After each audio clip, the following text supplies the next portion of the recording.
We are unfolding in the very wake of the Christmas season.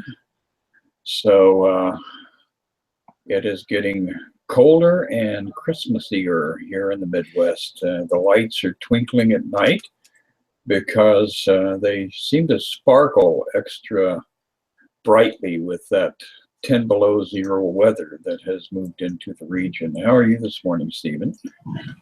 I'm feeling really well. We got the tree set up recently and all decorated, and that was quite an event. We did that yesterday. So it's getting colder, which is not my favorite thing, but here we are. Well, I'm discovering how much I do enjoy the cold. I mean, I wouldn't want to live in it year round, but this morning it was 9 below when I took Linda, my daughter-in-law, to work and dropped her off at the L station, and that's at like 6:37 in the morning. So then I go do my shopping for the day or for the week. And the beautiful thing about having it 8 or 9 or 10 degrees below zero when you go to the grocery store is that you generally don't have to wait in the checkout lines, because it's pretty much like an open arena to select what you want at your own pace. Yeah, I think we'll notice that those things clear off more after Christmas is over. People are still going crazy at the mall. Yeah, well, I think even the malls felt the impact yesterday of the zero and below zero weather. But I think that people will, as soon as it hits 30 degrees, which is what is predicted for tomorrow, people will be out fighting and elbowing each other out of the way, looking for that one perfect gift. The one perfect gift, isn't that a great lead into this discussion? Yes, because the one perfect gift is the end of sacrifice. Christmas as the end of sacrifice. And we had started off with this last week in celebration of the season. And we're down to about paragraph 7 here, looking at the the overall foundation of our thinking around what Christmas actually can, rather than what it commercially is being sold to us as. So you want to start off with number 7 there? Yes, my pleasure. In the holy instant, the condition of love is met. For minds are joined without the body's interference. And where is communication, there is peace. Where there is communication, there is peace. The Prince of Peace was born to reestablish the condition of love by teaching that communication remains unbroken even if the body is destroyed, provided that you see not the body as the necessary means of communication. And if you understand this lesson, you will realize that to sacrifice the body is to sacrifice nothing. And communication, which must be of the mind, cannot be sacrificed. Where then is sacrifice? The lesson I was born to teach, and still would teach to all my brothers, is that sacrifice is nowhere and love is everywhere. For communication embraces everything, and in the peace it reestablishes, love comes of itself. Is there anything you'd like to lead in with that? Well, I think this is really, the core of the whole Course in Miracles thought system, is that when we arrive at that place where we can recommune, rejoin the communion that is very natural for us, and participate in that interaction with the divine, everything takes on a whole different texture. So I see a lot of people who are very skeptical about, the miraculous nature of Jesus's life, and others who are very pedantic and very rigid in their beliefs about what the stories in the New Testament mean. But ultimately, it's about going inward, and it's about creating a space for the Christ to be born within you. And that really was what Jesus was all about. You know, when he went off into the wilderness and spent 40 days by himself, that was that was a significant part of his process of fully coming into awareness of the Christ self within. So we do have to be willing to create a space that is sanctified. And by that I mean where we honor the presence of spirit within us. And the more we do that, the more that presence comes forth. You know, I think it was Ernest Holmes made that brilliant statement: the more you turn toward God, the more God turns toward you. Is the way it works. It is a reciprocal situation that we step into. The more we let down our guard, and the more we are willing to accept that presence within us, the more that we are aware of that presence and we see its manifestation. So this really is the core of the theme of Christmas. Yeah, absolutely. I've had experiences of that love, that presence that comes in. And what I can remember feeling during those experiences is that the love says to me, you know, that I really never left, that it was really you who went on a journey in your own mind and in your own imagination. But really, we don't have to try to get love back, because love never actually left from our awareness. It's just that, or love never actually left, but it left from our awareness because we blocked it out, right? So so it's really just about welcoming that back in. Yes, sadly, we are unconscious in the way that we block love. This morning on Facebook, I had something I posted, and the first comment that was made was, "Oh, look at how these people are, you know, making a diminishing statement about this ethnic group." And all of a sudden, it's like, you know, the first thing that came to mind was, this is a prime example of how, if you're looking for something to be wrong in this realm, you are guaranteed to find it. Mm-hmm. And every time that we find a reason to attack, you know, a brother or a sister, then we have shoved love out the back door. So it really is very important for us to stop that critical thinking, where we're always in critical mode, criticizing everything that's going on around us, and start to give some grace to the people around us, and start to, you know, even if we start off being offended by something going on in our surroundings, to come back to that place where we can realize that there is no cause for offense, because none of this is real. And if we try to make it real, then we're the ones who suffer. Yeah, it's something that I also think of when we feel like attacking or whatnot, that it starts really just even at the mental level, like even before the action comes out, to try to speak about it or even to do something about it. Attack starts right in our own minds. As soon as we start perceiving the conflict, that's where we need to take a step back and check ourselves. That's very true. It's like building up a big head of steam, you know, like an old-fashioned steam engine. You start chugging away, and then all of a sudden you've got 1,000 different unkind thoughts that you're generating about the person and the situation. Yeah. And, you know, on the surface, it seems like, oh, I'm just, you know, pissed off with this person, but that's all, you know, benevolent. But then when you start looking deeper and deeper into those feelings, down at the very core, and most people will be in, you know, deep denial of this, but at the very core of any kind of a hostile thought, there is a desire to murder. You have that as the basis, the foundation. you know, I want to take this person and wring their neck and watch them die like a dog in front of me. And that's the darker side of the ego, but Right. it is the source of all of our conflict.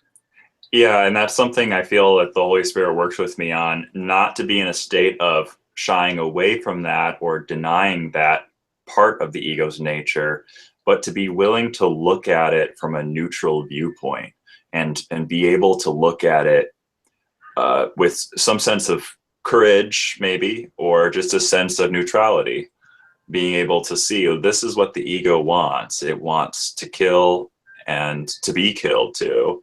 So it's being able to see that and forgive it.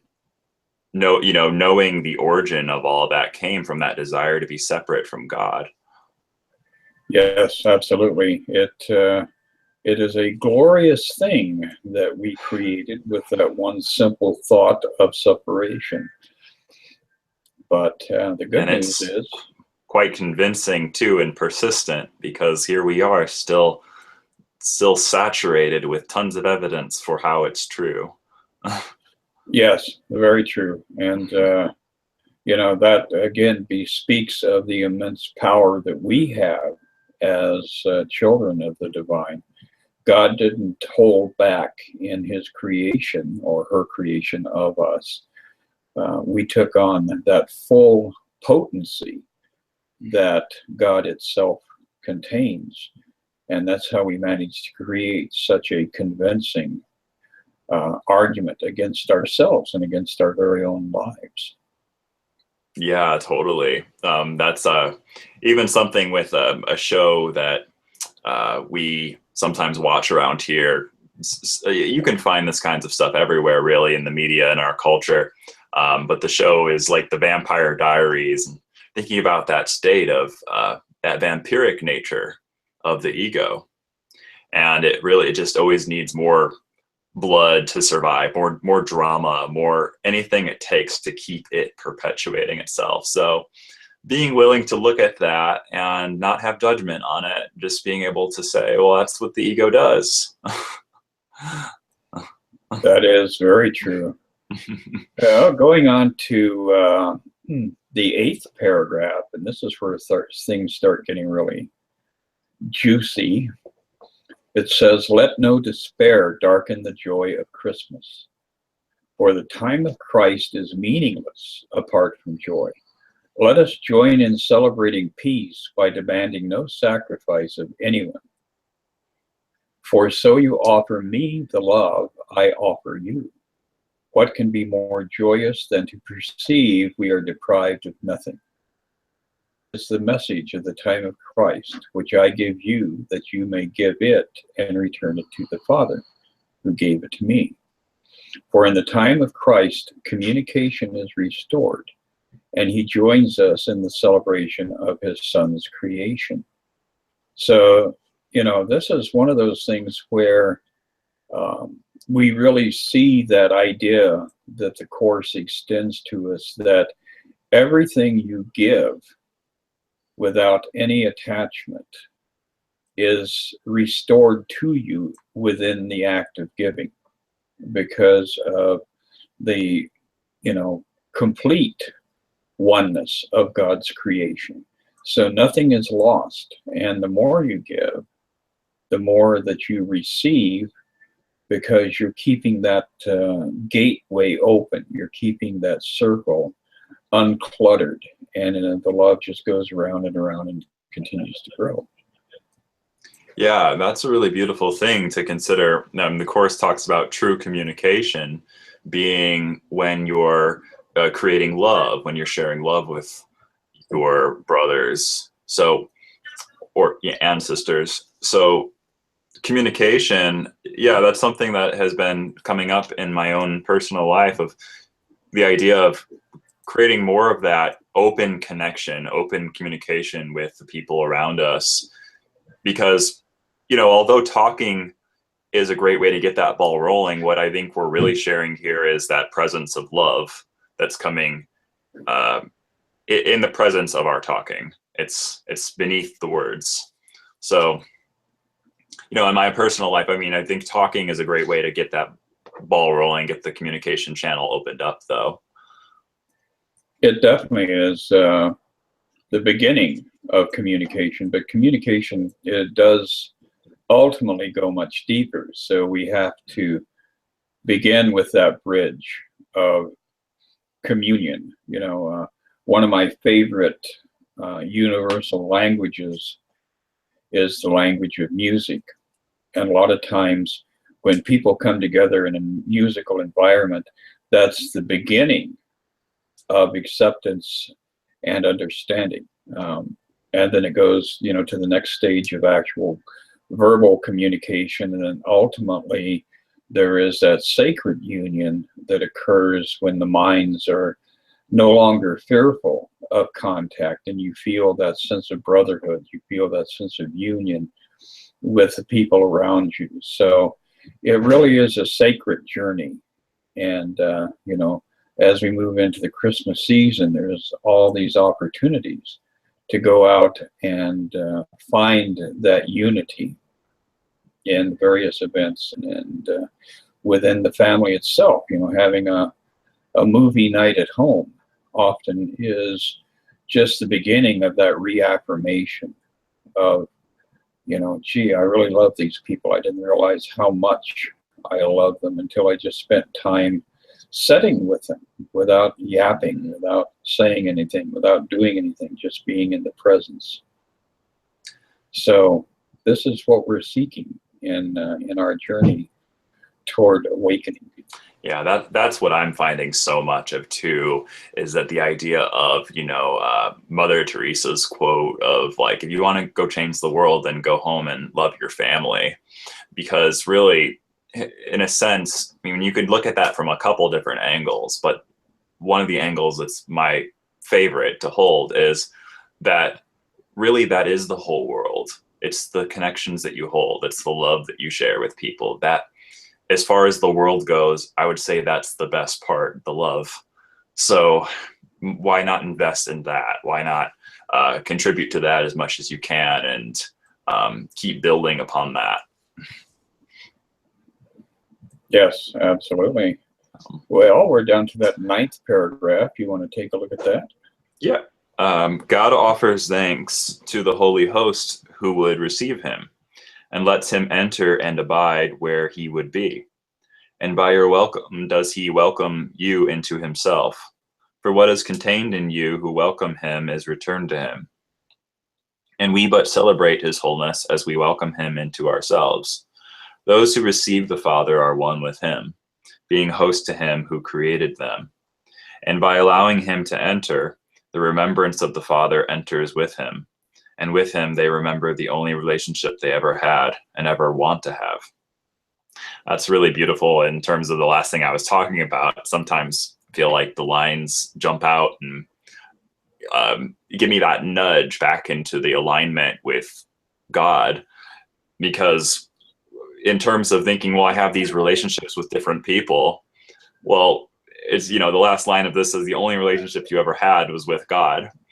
So it's sort of like, then I can reframe what I'm looking at with the people around me and say, well, they're people, but really they're just disguising the God within them too. So it's a good perspective to apply. It is a very necessary perspective to reinforce in your own mind over and over again, because it's very easy for us to get frustrated when somebody leaves a bunch of dishes in the sink and, it's like, well, damn, in order for me to fix supper, I've got to wash everybody else's leftovers from last night's supper. So it's there's always that ego pounding away at a reason to attack even the people that are dearest and closest to us.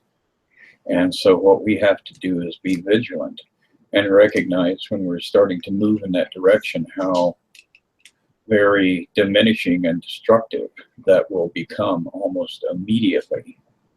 Do you ever think it's an appropriate scenario to have a wrestling match with God? No, I just throw the dishes on the floor, and people usually get the idea.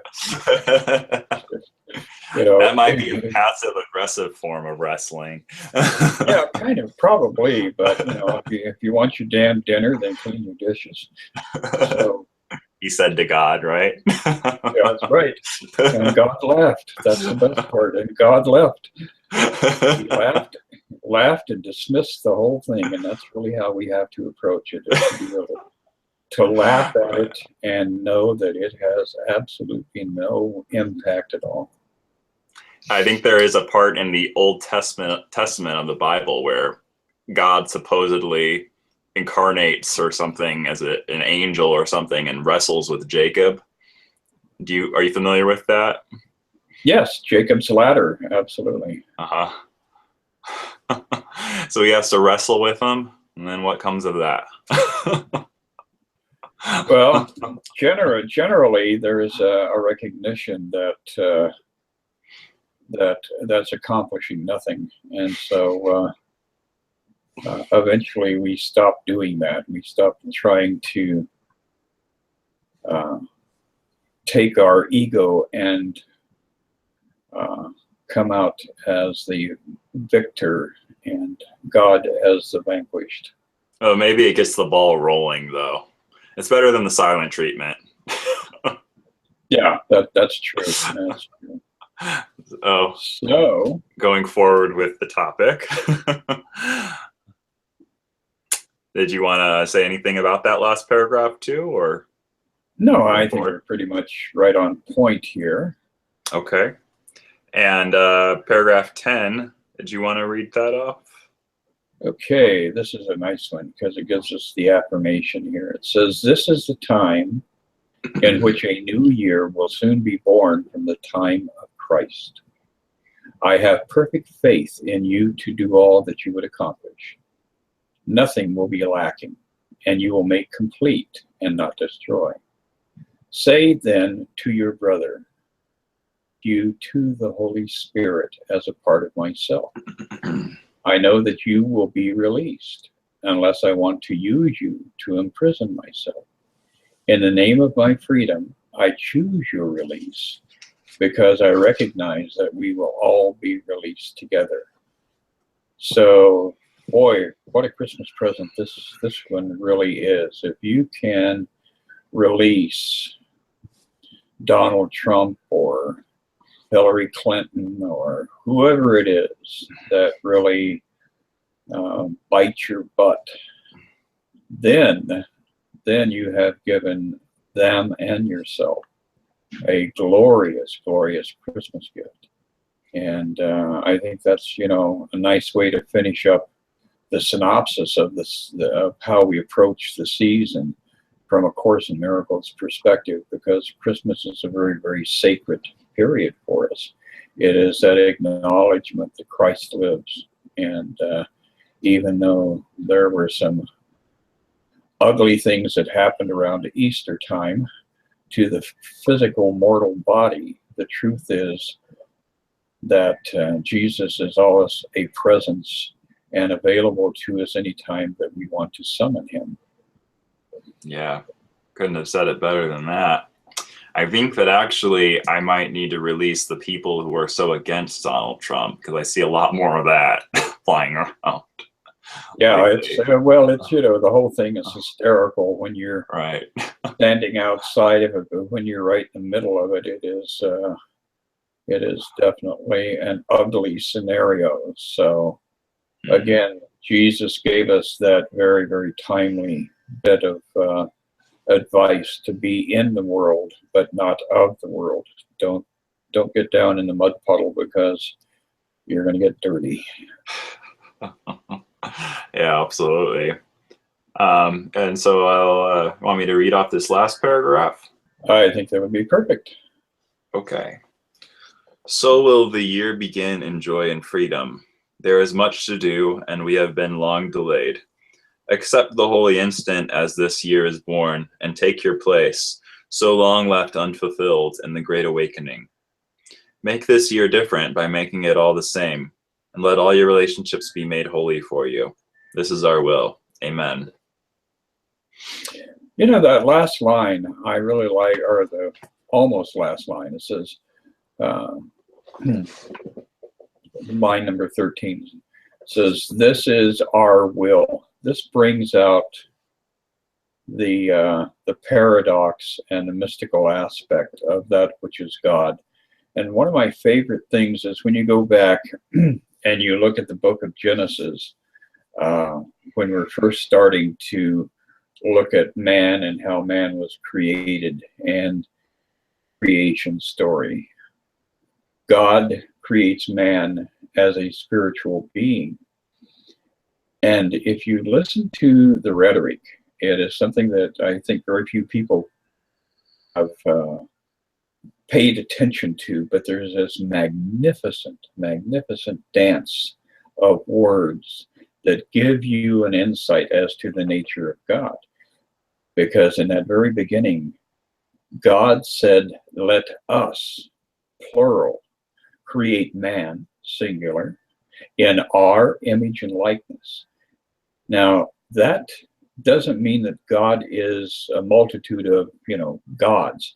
That means that God is endless. God is infinite. And so when we wonder about, well, if God created man, yada, yada, yada, that's only one man.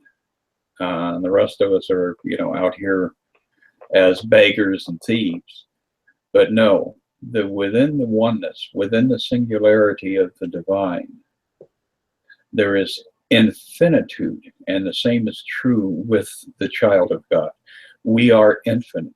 We are beyond multiplicity. But within that multiplicity, there is the one perfection. So it really is an amazing way to kind of finish up this little bit of dialogue for today's journey. Looking at the fact that nobody and nothing is left out, because God is infinite in its being, and this is our will. Amen. Amen. Beautiful. Yeah, I think that's a great reminder when you think of the idea of oneness. And oneness is more of it's a constantly extending thing. It's not just a stagnant thing left there on its own. Very true. It is joyous, and it is filled with love. It is filled with light, and the whole point of it is to share it, because we're not really sharing anything. We're just sharing our awakening to realize the truth that has always been. So hopefully when next Saturday hits and Santa gets stuck in your chimney and you're having to call 911 and get the fire department out to drag his ass out of there with his bag of toys, you'll be able to surrender to forgiveness and say, "Well, Santa, you got stuck, but we were able to release you." And look at how joyous that is. Right, totally. And in so doing, we have released ourselves. Very true. Well, wrapping up here. So thanks for talking, Chris. It was a great time. And have a Merry Christmas, right? Because it's Sunday next week. So yes, we celebrate the 24th. We celebrate on Saturday, Christmas Eve. But then Sunday, we generally lay around comatose from imbibing too much, but that's not a bad thing either. No. Perfect. We'll have a Merry Christmas. Thanks for talking, and we'll talk next Monday, the day after Christmas. Absolutely, and we hope everybody out there has a glorious Christmas, and do, if you feel inspired to, do share our videos, because we feel like we're healing each other every time we have one of these discussions. Absolutely. It's cool to watch our progression over time here. Well, I'll see you in 1 week. Okay. Have a great week. You too. Bye. Okay, bye.